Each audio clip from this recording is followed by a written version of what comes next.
विधानसभा मतदारसंघाच्या निवडणुकीसाठी स्वराज्य निर्माण सेना आणि ओबीसीचे अधिकृत उमेदवार म्हणून मला उमेदवारी मिळाली।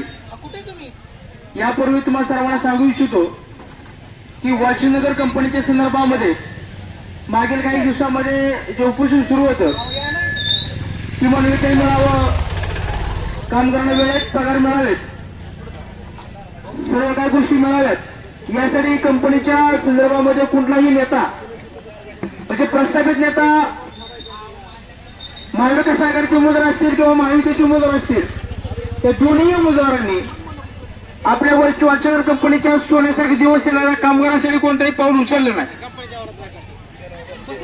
आणि हे सर्व बघत असताना काही लोकांनी कामगार मंत्र्यांबरोबर बैठक लावली, काही मिनिट्स ठरले, काही गोष्टी ठरल्या, परंतु त्या मिनिट्सच्या द्वारे कंपनी वागली नाही। या गोष्टी ज्यावेळेस माझ्या कानावरती आल्या आणि आल्यानंतर आम्ही तो प्रस्ताव कामगार मंत्री सुरेश खाडे यांच्या दालनामध्ये दाखल केला आणि कामगार आयुक्त वरळी कार्यालय इथे या कामगारांचा प्रश्न मांडला आणि तो शेवटच्या टप्प्यामध्ये आहे। आमची तक्रार कंपनीच्या विरोधामध्ये आहे। आम्ही निवडून येऊ अगर नाही, परंतु कामगारांच्या हिताचा प्रश्न या ठिकाणी मार्गी लावण्यासाठी आम्ही प्रयत्न करणार आहोत।